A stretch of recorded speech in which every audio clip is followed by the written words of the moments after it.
परायणम् वाचा वदामि मधुमत् भूयासं मधुसन्दृशः। ॐ नमः शम्भवाय च मयो भवाय च नमः शङ्कराय च मयस्कराय च नमः शिवाय च शिवतराय च। ओम शांति शांति शांति। आर्य समाज ग्रेटर कैलाश पार्ट 1 के पावन तत्वावधान में यह पावन माघ मास का यह आपका वार्षिक महोत्सव वैदिक सत्संग, इसके लिए पुरुष समाज, महिला समाज के सभी अधिकारी वर्ग और जहां से भी पूरे दिल्ली आदि सभी भारतवर्ष के अनेक प्रांतों से, देश से, विदेश से, जहां से भी आप लोग इस समय सुन रहे हैं, आप सबको बहुत बहुत साधुवाद, बहुत बहुत धन्यवाद।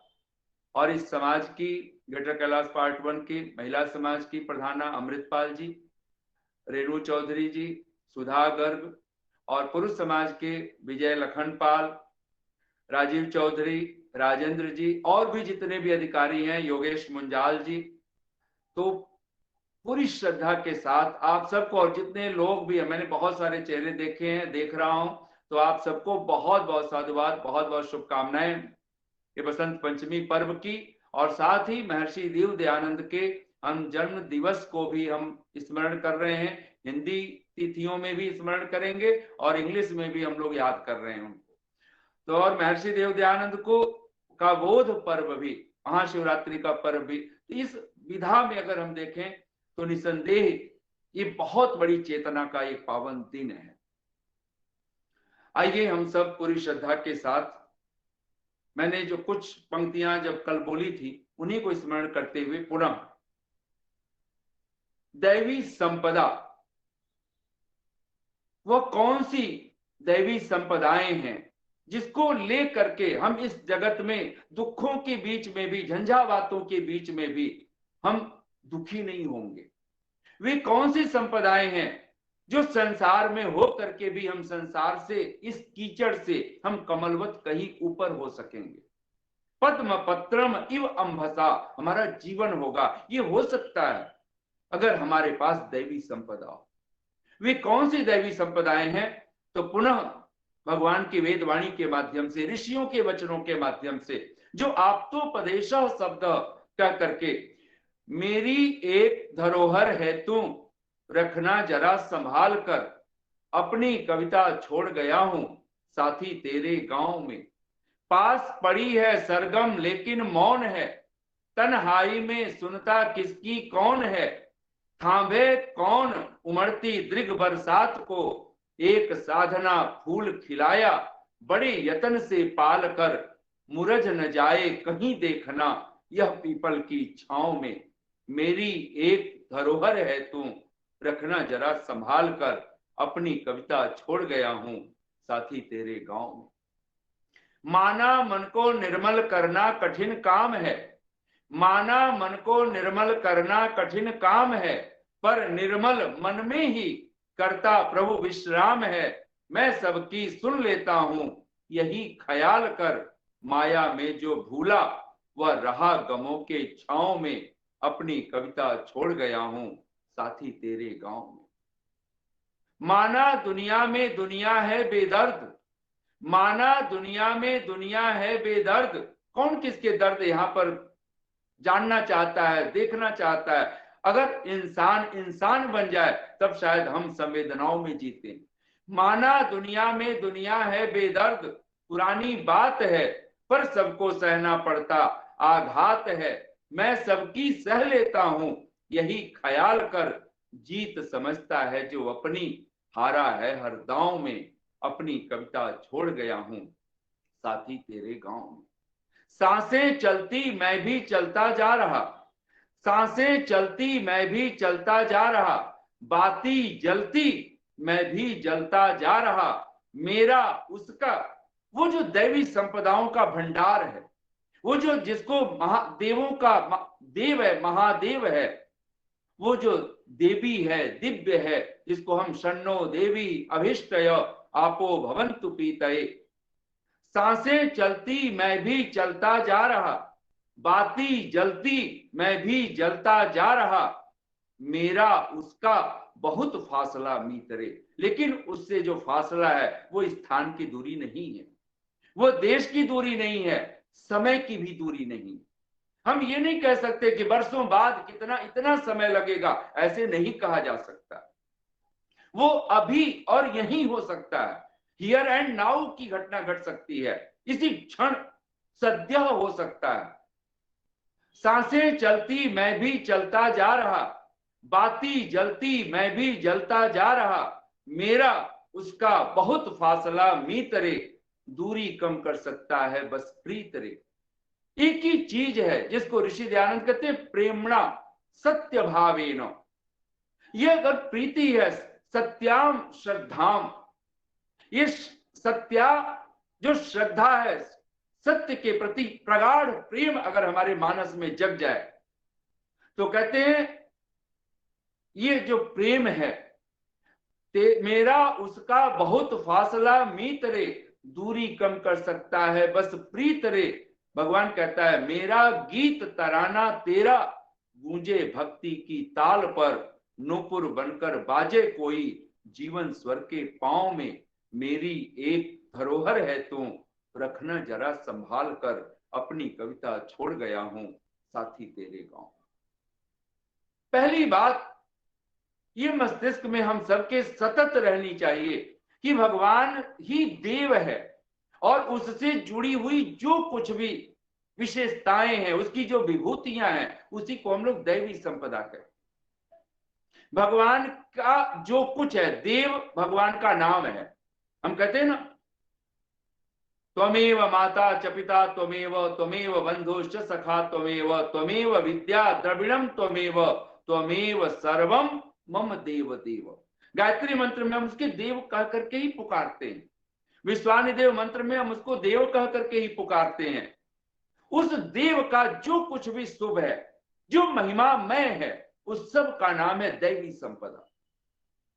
ऋषियों ने 6 संपदाओं के रूप में उसे गिनाया है, और हम लोगों ने जो कल चर्चा की थी, धर्म के 3 स्कंध, वह जो देव है, वह जो सविता है, वो सत्य धर्मा है, वो धर्म स्वरूप है। वृषो ही भगवान धर्म, वह भगवान स्वयं धर्म स्वरूप है, और उसने ये जगत भी बनाई, ये सृष्टि भी बनाई।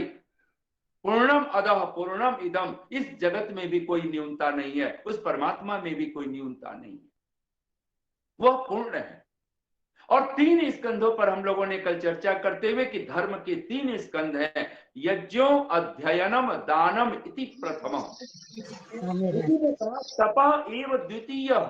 धर्म का जो पहला स्कंध है वो है यज्ञ अध्ययन दान, ये 3 को मिला करके धर्म का पहला स्कंध बनता है। सीधा सा अर्थ है, अगर आपके जीवन में यज्ञ है तो आपके जीवन में वेद का स्वाध्याय होना ही चाहिए, और जहां अध्ययन है, वेद का स्वाध्याय है, वहां आपके जीवन में हम अदानशील होकर के, कृपण होकर के हम नहीं जी सकते। हमारे जीवन का तब जैसे ही स्वाध्याय आपके जीवन में होगा, आपके जीवन में दान घटित होगा, हम दाता बनकर के जिएंगे। और देव यज्ञ, जिसको होत्रम हवनम दानम ही कह करके महर्षि देवदयानंद पुकारते हैं, अग्नये परमेश्वराय वायु जलवायु शुद्धिकरणाय, अब इन सब की शुद्धि करने के लिए क्या करते हैं, होत्रम हवनम दानम। हवन का अर्थ ही दान है, और हम लोग देव यज्ञ करते हुए जहां हाथों से हवियां अर्पित करते हैं, हविषा कस्मै देवाय हविषा विधेम, हम उस परमात्मा को मानो अपना सर्वस्व, उसकी आज्ञा पालन में, अपना सारे योगाभ्यास के माध्यम से हम उसको ही तो प्रेम भाव से उसको समर्पित होते हैं, उसकी परिचर्या करते हैं।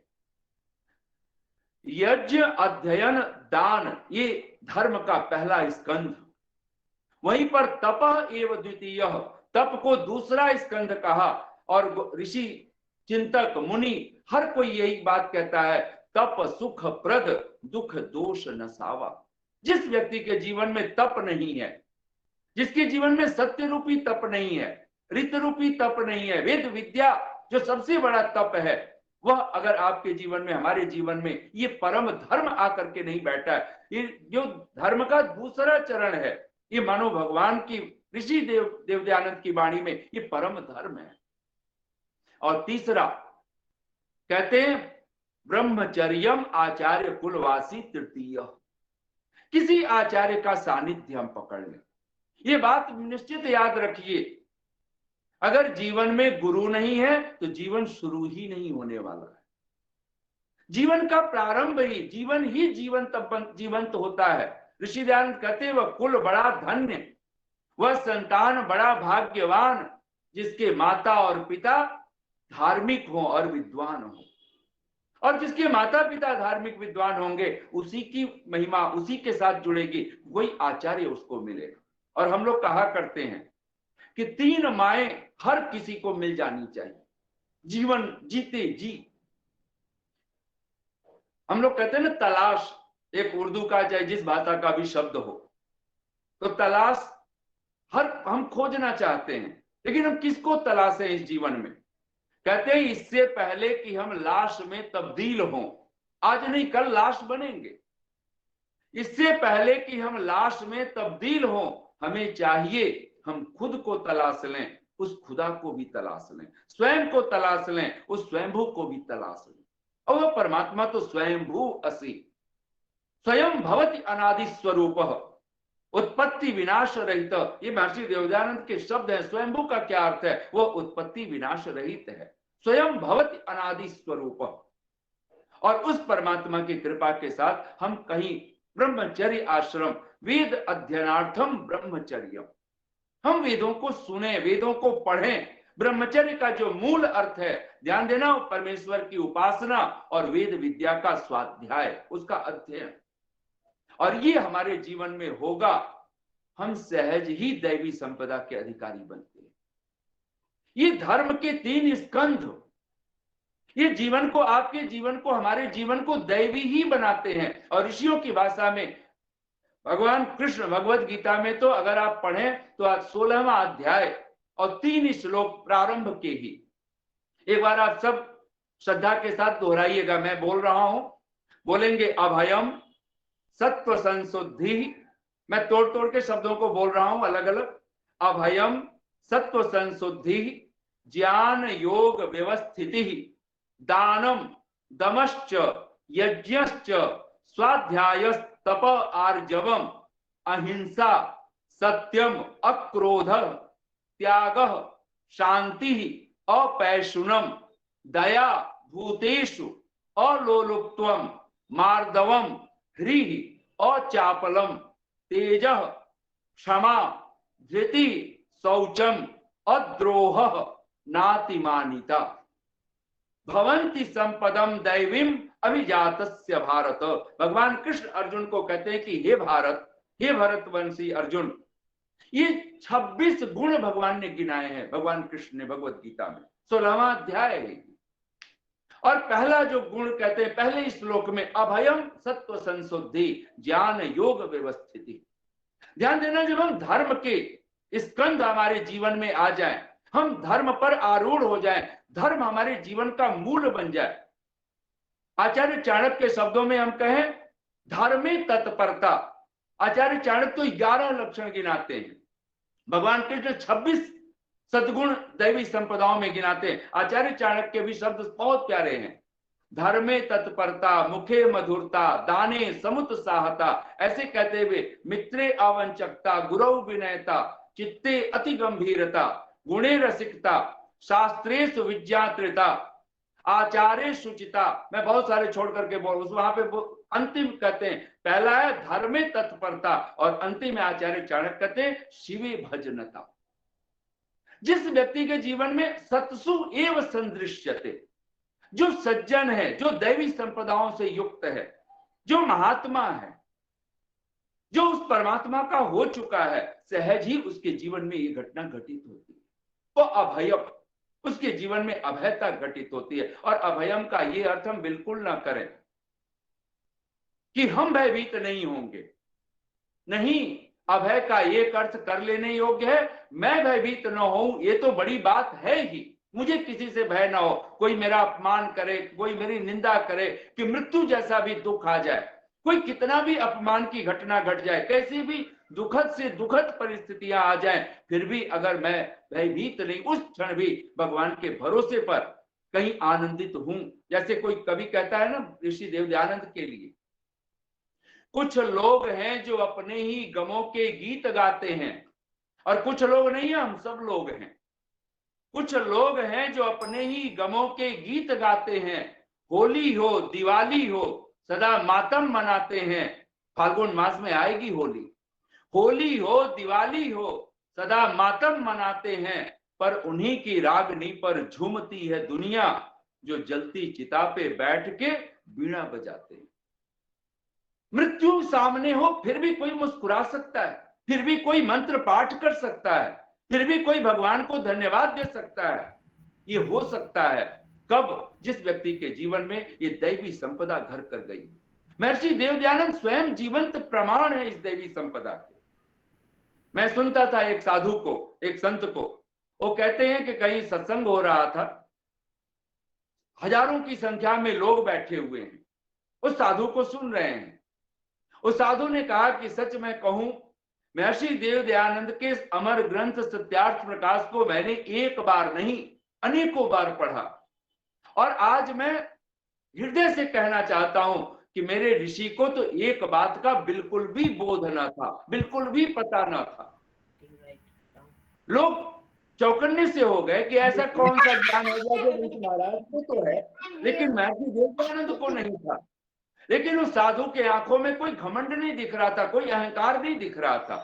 उस साधु के आंखों में आंसू थे, गदगद गिरा से वो पुनः कहता है, मैं पुनः कहता हूं, मैंने महर्षि दयानंद के सत्यार्थ प्रकाश को एक बार नहीं अनेकों बार पढ़ा, और जितनी बार भी पढ़ा मुझे एक बात का तो पक्का भरोसा हो गया कि ऋषि दयानंद को एक चीज का तो जैसे बिल्कुल भी पता न था। कहते हैं कि जब दूसरी बार उस साधु ने कहा तो लोगों को बर्दाश्त न हुआ, एक आदमी खड़ा हो गया कि महात्मा जी ऐसा कौन सा ज्ञान है जो आपको पता चल गया और मेरे ऋषि को नहीं पता था। कहते हैं वो साधु रो पड़ा, उसकी आंखों में आंसू आ गए, और वो कहता है हाथ जोड़ करके, वो साधु कहता है कि मैं सच कहता हूं, ऋषि दयानंद को मैंने जितनी बार पढ़ा, हर ग्रंथ, एक बात और खास करके सत्यार्थ प्रकाश पढ़ करके तो मैं पक्का कह सकता हूं, मेरे ऋषि को एक बात का बिल्कुल भी पता नहीं था, और वो वस्तु है भय नाम की चीज का तो मेरे ऋषि को कुछ पता ही ना था।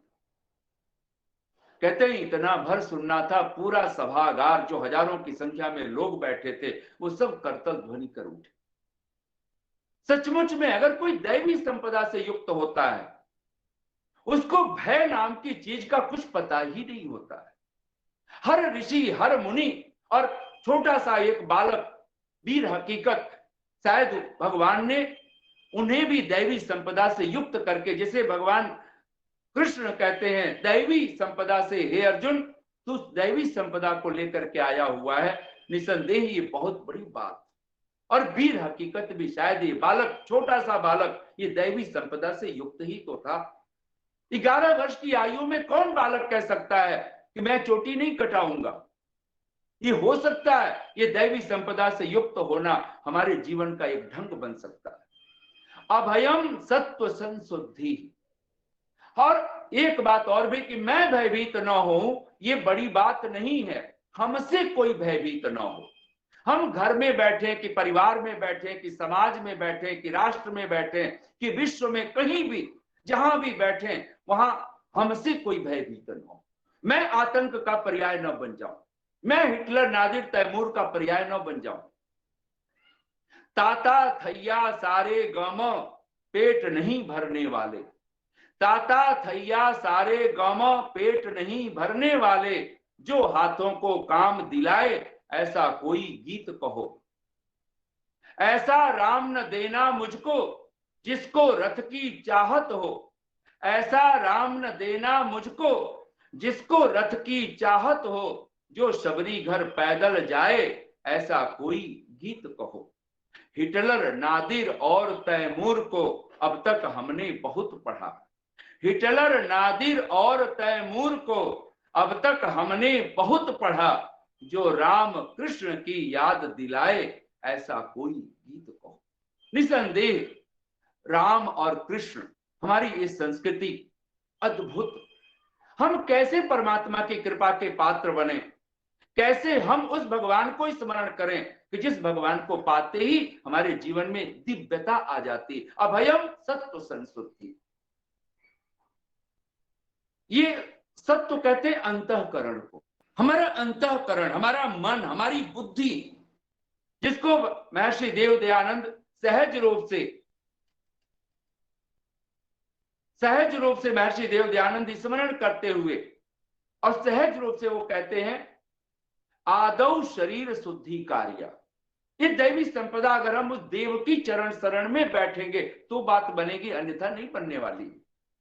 ये बिना ब्रह्म यज्ञ के, बिना ब्रह्मचर्य के, बिना स्वाध्याय के, बिना वेद वाणी के कोई दैवी संपदा हमें आत्मसात हो जाएगी, ये भूल करके भी हम न सोचे।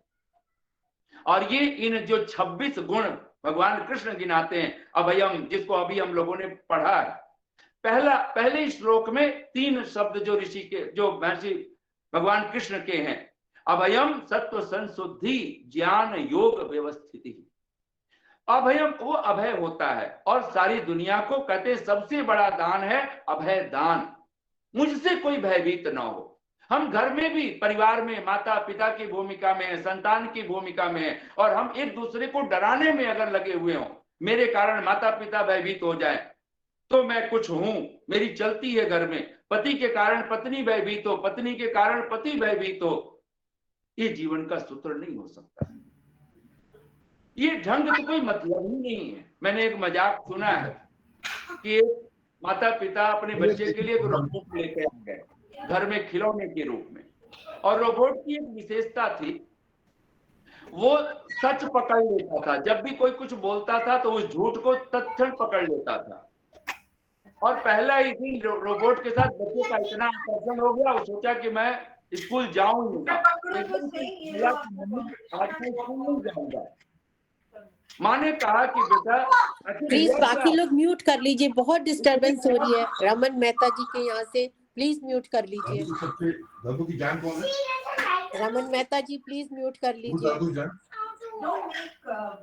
उसने कहा, माँ ने कहा कि बेटा आखिर हुआ क्या है? रमन मेहता जी आप म्यूट कर लें प्लीज। उसने कहा कि माँ ने पूछा, बेटा तुझे हुआ क्या है? और कहते हैं कि बेटे ने तत्क्षण कहा, माँ पेट में दर्द है, मैं स्कूल नहीं जाऊंगा। और कहते हैं वहां रोबोट खड़ा था, वो तत्क्षण आकर के एक थप्पड़ मारा। माता पिता हंस पड़े, बोले इसका मतलब तू झूठ बोल रहा था, पेट में कोई दर्द नहीं है। तो कहते हैं कि बाप बोल पड़ा, पिता, एक मैं था कि जब तेरी उम्र का था, मुझे याद नहीं कि मैंने कभी झूठ बोला हो। और इतनी बात कहनी थी कि रोबोट ने जाकर के तत्क्षण उस पिता के भी गाल पर चपत मार दिए। अब कहते हो माँ वो खिलखिला पड़ी, उसने कहा तो आप भी झूठ बोल रहे हो। तब तक उसने कहा कि ये आपका ही बेटा है, आपके ही ऊपर गया है। अब ये बहुत दुअर्थी भी जा सकता है, कैसे भी अर्थ। कहते हैं जैसे ही माँ ने कहा आपका ही बेटा है, बिल्कुल आपके ऊपर ही गया है, मेरे तो कोई लक्षण नहीं है। कहते हैं रोबोट ने जाकर के तत्क्षण माँ को भी एक चपत लगा दी। ये भले हास्य हो, ऐसी कोई घटना घटे कि ना घटे, लेकिन जीवन में एक बात मस्तिष्क में रखिए, भय वही है जहां असत्य है। इसलिए सत्य सबसे पहली मूल भूमिका में अगर आप देखेंगे तो ये, इसलिए दूसरे श्लोक में ये अभय सत्व संशुद्धि ज्ञान योग व्यवस्थिति कहते कहते दानम दमश्च यज्ञश्च स्वाध्याय तपः आर्जवम तत्क्षण भगवान कृष्ण कहते हैं अहिंसा सत्यम अक्रोध। जहां अहिंसा है वहां सत्य है, वहीं पर अक्रोध है।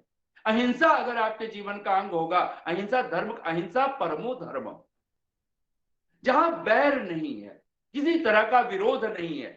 और वहीं पर कहते हैं, फिर तीसरा श्लोक में भगवान कहते हैं तेज क्षमा धृति शौचम अद्रोह, सुचिता जहां आ जाती है वहां अद्रोह।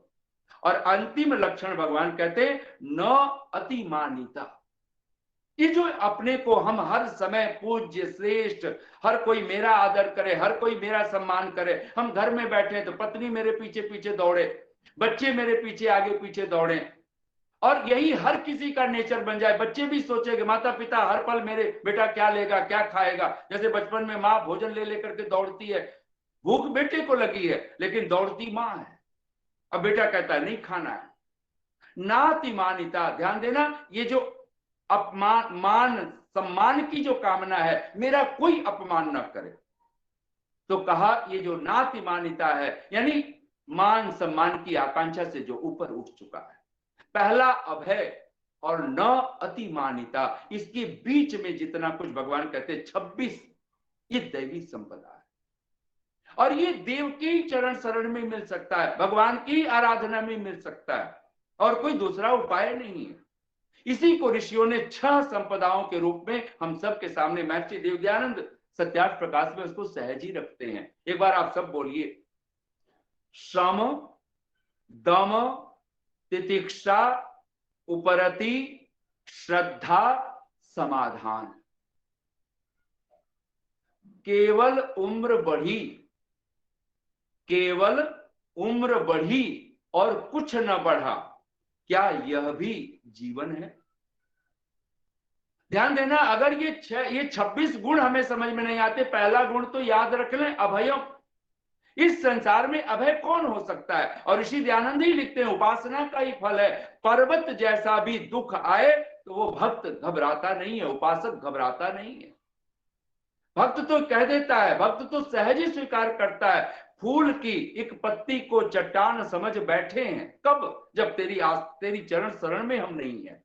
फूल की एक पत्ती को चट्टान समझ बैठे, एक फूल की पत्ती गिरती है और हम सोचते हैं हम पर चट्टान पहाड़ गिर पड़ा। फूल की एक पत्ती को चट्टान समझ बैठे हैं, पानी की एक लहर को तूफान समझ बैठे हैं। यह दिल, यह हृदय एक मंदिर है, कोई दुकान नहीं, हम तो मंदिर को भी दुकान समझ बैठे हैं। निसंदेह एक बात मस्तिष्क में बिठाएं हम, ध्यान देना, उम्र बड़ी हो कि ना बड़ी हो, ये चिंतकों की बहुत बड़ी परिभाषा है। भगवान वेदव्यास महाभारत में कहते हैं मुहूर्तम ज्वलितम श्रेय, मुहूर्त भर आप जियो, क्षण भर ही जियो, लेकिन ज्वलितम श्रेय, प्रकाशित होते हुए, प्रकाशमान होकर के जीना, वो जीवन है। न तो धूमायतम चिरम, उम्र बढ़े, ध्यान देना, उम्र बढ़े उससे ज्यादा महत्वपूर्ण है जिंदगी बड़ी होनी चाहिए। उम्र बड़ी हो, ये बड़ी बात हो कि नहीं हो, वीर हकीकत बहुत लंबी आयु नहीं, 11 वर्ष की आयु। आदि शंकराचार्य कोई 31-32 वर्ष की आयु, स्वामी रामतीर्थ की आयु कोई 32 वर्ष की आयु।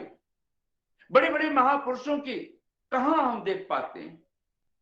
महर्षि देवदयानंद हमारे बीच में 59 वर्ष की आयु में ही विदा ले गए। अब कौन किसका शत्रु बनेगा, कौन किसको बर्दाश्त नहीं करेगा। और हर ऋषि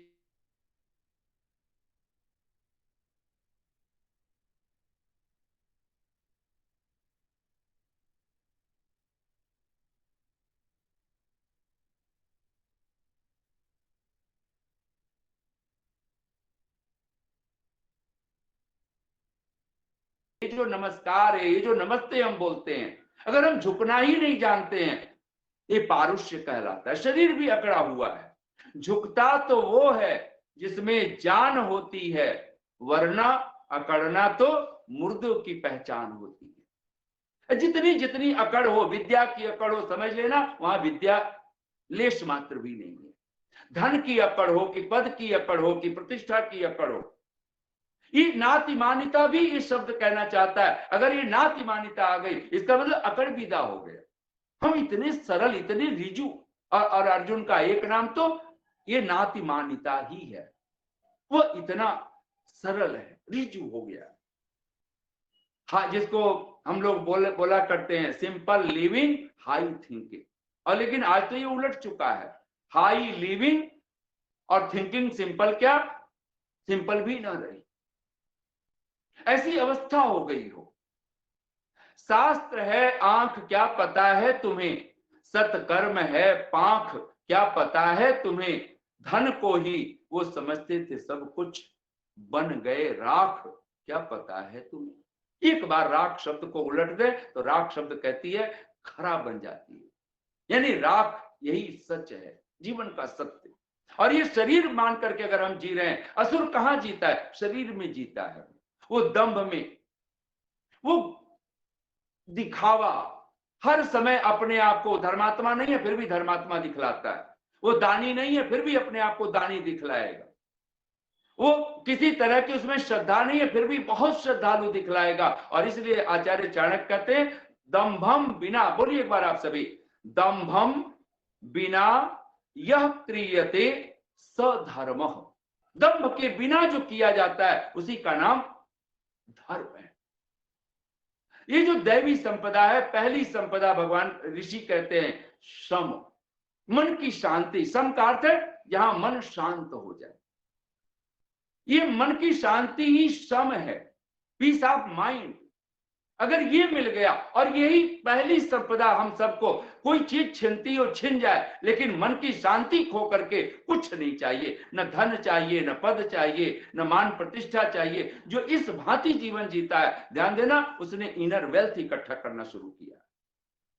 और इस संसार में कोई हंसता हुआ विदा हो सकता है, वो किसी झोपड़े में, किसी कुटिया में होकर के भी कोई कह सकता है प्राप्तम प्रापणीयम, जिसको मैंने पाना था मैंने पा लिया। क्षीणा क्षेतव्याह क्लेशा, क्षीण करने थे क्लेश, मैंने क्षीण कर दिए, मैंने नष्ट कर दिए। सारी अविद्या, अस्मिता, राग, द्वेष, अभिनिवेश मैंने सब मिटा दिए। दम का अर्थ है इंद्रियों पर नियंत्रण, इंद्रियों का निग्रह। हमारी इंद्रियां हमारे वश में हैं। मैं इंद्र हूं, अहम इंद्रो न पराजिके, मैं इंद्रियों से पराजित नहीं होने वाला। ये दूसरी संपदा है जो हमें जितेंद्रिय बनाती है, जो हमें जितेंद्र बनाती है।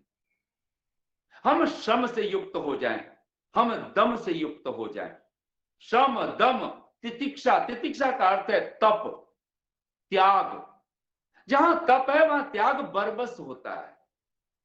मां क्या नहीं तप के रूप में, पिता अपने, माता पिता अपने बच्चों को क्या नहीं त्याग, क्या नहीं उनके लिए त्याग कर देते हैं। जहां प्रेम होगा वहां हम बरबस त्याग करते हैं। ध्यान देना, वहां त्याग करने के लिए और क्वालिटी ही हम वहां पे करते हैं। जहां प्रेम है वहां क्वालिटी है, वहां क्वांटिटी कौन देखता है। वहां तो कोई सबरी का बेर हो सकता है, शायद सबरी चक चक करके कि मीठे तो हो सकता है घटना घटी हो कि ना घटी हो, लेकिन लगता है घटी हो। स्वामी रामकृष्ण कहते थे कि जब मैं उसमें नहीं जाता कि वो मूर्ति पूजा करनी चाहिए नहीं करनी, उसमें कोई है भी नहीं कोई मतलब। लेकिन एक बार लोगों ने कहा कि रामकृष्ण, हम सुनते हैं कि आप जो काली मां को वस्त्र पहनाते हो पहले उसे आप अपने शरीर पे धारण करते हो, कोई भोग लगाते हो सबसे पहले आप खुद पहले भोग लगा लेते हो। तो रामकृष्ण ने कहा कि मैं ऐसा करता हूं। बोले करते क्यों है, आप जूठा क्यों कर देते हो भोग को। तो कहते हैं कि मेरी माँ, मैं जब बिल्कुल छोटा था तो मेरी माँ ने कहा था, बेटा कभी भी कोई चीज किसी को देना तो सबसे पहले खुद चख लेना, एक बार वो तुम्हारे लिए यूज करने योग्य है कि नहीं है, तुम्हें अच्छा लगता है कि नहीं लगता है। अगर तुम्हें अच्छा लगे तब उसको सामने वाले को देना, अलग से उसको निकाल करके साफ सुथरा। तो बोले तब से मैंने माँ की ये बात मुझे कंठस्थ हो गई, हृदयस्थ कर लिया, और मैं कभी भी किसी को कुछ देता हूं हम भी उसको चख तो ले, एक बार क्वालिटी देख तो लो कि क्या मैं इसे पहन सकता हूं। ये दान के कंबल जिससे एक किसी की सर्दी भी ना मिटती हो, ऐसे दान देकर करेंगे क्या। ये दंभ, सम, दम, तितिक्षा। तितिक्षा तप है, सम, दम, तितिक्षा, उपरति। उपरति कहते हैं वैराग्य। इस संसार के बहुत सारी चीजों से सहज ही काम, क्रोध, लोभ, मोह, जिसको नरक के द्वार कह करके पुकारा गया, ये सहज ही हमसे जीवन से छूटने लगते हैं। सहज ही पुत्र ऐषणा, वित्त ऐषणा, लोक ऐषणा से चित्त दूर होने लगता है। श्रद्धा, और कहते हैं क्रम बहुत प्यारा है। सम आपके जीवन, मन की शांति होगी, आपके जीवन में जितेंद्रियता आ जाएगी। जितेंद्रिय होंगे आपके जीवन में तितिक्षा घर कर जाएगी। तितिक्षा होगी, तप त्याग होगा, आप सहज ही वैराग्य को, और वैराग्य का सीधा अर्थ कर दिए ज्ञानस्य पराकाष्ठा वैराग्यम। जिस दिन आपकी प्रज्ञा परम चरम सीमा पे होगी वो परम वैराग्य होगा। ज्ञान की पराकाष्ठा है कुछ त्याग करना, कुछ छोड़ना, ये होता ही तब है। कहते हैं ना, तुलसी कर पर कर करो, किसी के हाथ के ऊपर तो हाथ रखो लेकिन किसी के हाथ के नीचे हाथ मत हो। तुलसी कर पर कर करो, करतर कर न करो, जादिन करतर कर करो, तादिन मरण करो। इसलिए तो कहा मांगन मरण समान है। हम दाता बनकर के जिए, हम देवता बनकर के जिए। दैवी संपदा का अर्थ है। और अगला लक्षण कहते हैं श्रद्धा समाधान। ये 6 संपदाएं, और भगवान वेदव्यास योग शास्त्र में तो सहज कहते हैं। एक बार आप सब बोलिए, स्वाध्यायात योगम आसीत, योगात स्वाध्यायम आमनेत, स्वाध्याय योग संपत्त्या परमात्मा प्रकाशते। 2 संपत्ति भगवान कृष्ण के, भगवान वेदव्यास योग दर्शन का भाष्य करते हुए, और वो बहुत प्यारे अंदाज में कहते हैं 2 संपत्तियां गिनाते हैं जिसको इनर वेल्थ कहा जाए, स्वाध्याय और योग संपत्तियां परमात्मा प्रकाशित। वो देवता, वो मानो हमारी हृदय में प्रकाशित होता है। आइए, समय पर मैं बिल्कुल घड़ी पे नजर पहुंच गई है और मैं अपनी बात को समेट दूं, और हर पल एक बात हम लोग अपने मस्तिष्क में रखें, केवल उम्र बढ़ी और कुछ न बढ़ा। केवल उम्र बढ़ी, ध्यान देना, आय बढ़े, आयु बढ़े, ये जीवन की परिभाषा नहीं है। आयु क्या है? कुछ ये 4 पंक्तियां बहुत अद्भुत है। मैं एक कवि के भाव में मैं देखता हूं, जिसका जीवन ज्वलित अगन है। आप भी बोलिएगा अपने पीछे, मेरे पीछे, जिसका जीवन ज्वलित अगन है, जलता हुआ प्रकाश है, अग्नि का पुंज है। जिसका जीवन ज्वलित अगन है, जिसका जीवन जन पोषण है, माने जिसके घर में हो तो घर के सारे लोग उससे पोषित हो रहे हो, परिवार में हो, समाज में हो, जहां भी बैठ जाए लोग वहां हृष्ट पुष्ट उसको अपना सर्वस्व त्याग करने के लिए खड़ा होता है। जिसका जीवन ज्वलित अगन है, जिसका जीवन जन पोषण है, जिसका जीवन सतत हवन है, बस उसका जीवन जीवन है। जिसका जीवन सतत हवन है, बस उसका जीवन जीवन है।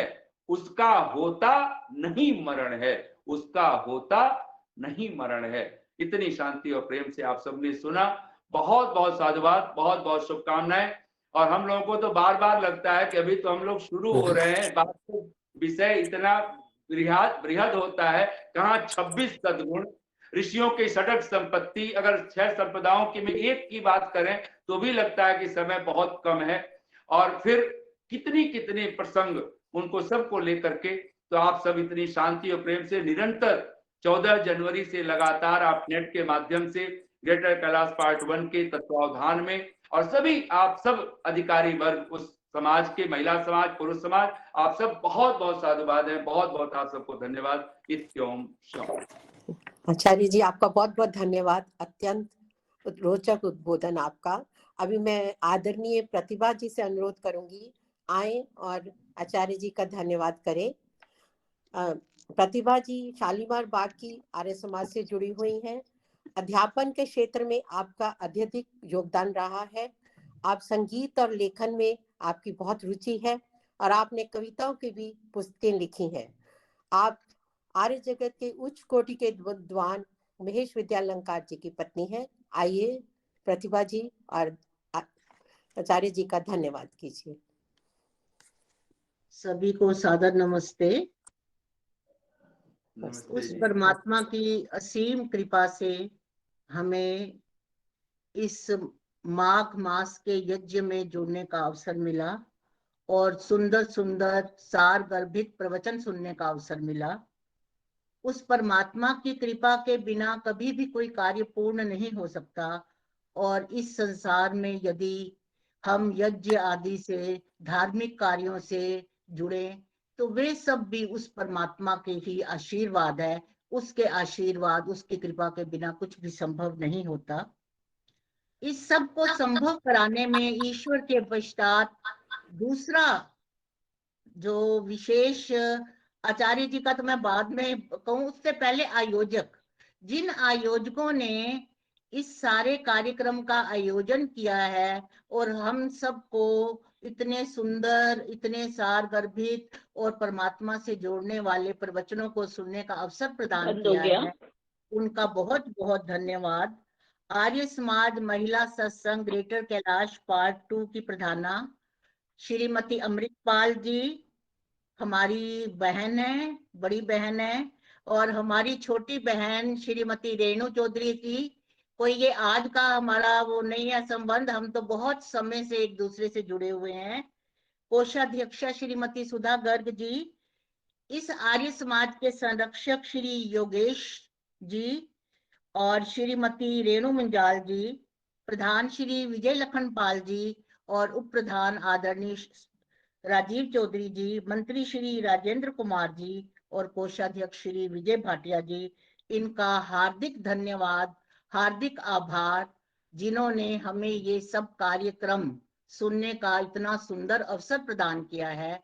और इस कार्यक्रम से हम सब जुड़े, सारी दिल्ली के सब लोग जुड़े, और उस कार्यक्रम में जो सार गर्भित आज हमने प्रवचन सुना है आदरणीय आचार्य नरेंद्र मैत्रेय जी का, आप संस्थापक हैं आत्म उत्थान चैरिटेबल ट्रस्ट दिल्ली के, और कहते हैं ना, तैतरीय उपनिषद में कहा है आचार्य देवो भव, आचार्य देव हैं, दिव्य हैं, देने वाले हैं, मातृ देवो भव, पितृ देवो भव, आचार्य देवो भव, और अतिथि देवो भव में आचार्य देवों का भी उतना ही स्थान है जो हमें ज्ञान प्रदान करते हैं।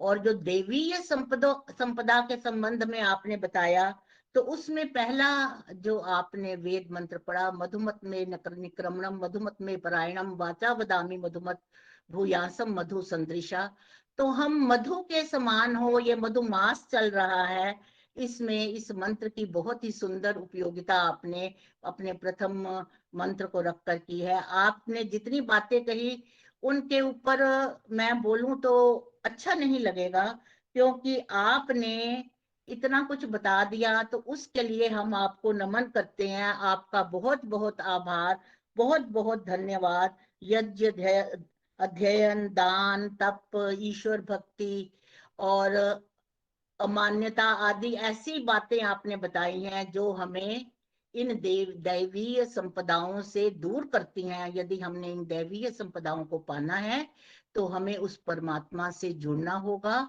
और यज्ञ आदि, अध्ययन, स्वाध्याय आदि जो कार्य हैं जिनके द्वारा हम उससे जुड़ सकते हैं, उनमें हमें अपनी रुचि बढ़ानी होगी। और इसके पश्चात आदरणीय आचार्य जी का शतशः धन्यवाद, नमन।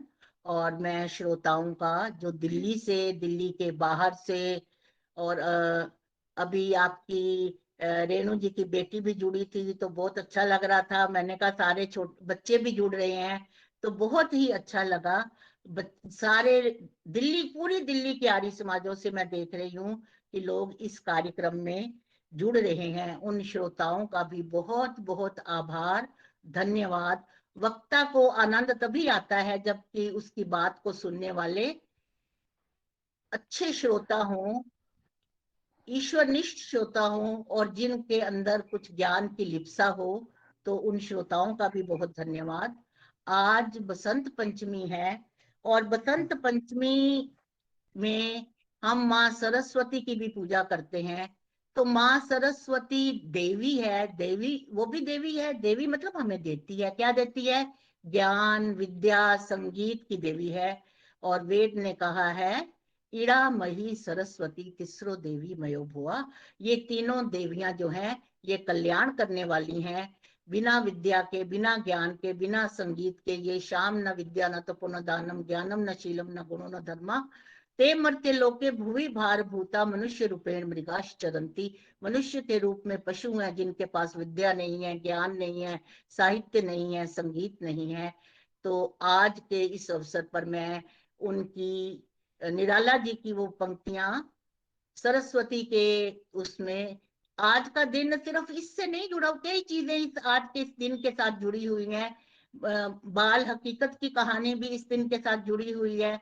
पर समय थोड़ा है, मैं आपका अधिक समय ना लेती हुई।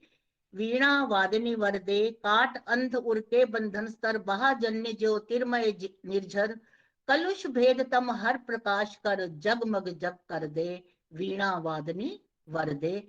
और उस बाल हकीकत को भी नमन जिसने धर्म की खातिर धर्म परिवर्तन करना नहीं चाहा, अपितु अपने जीवन का बलिदान करना चाहा। आज के दिन उस बाल हकीकत को भी नमन।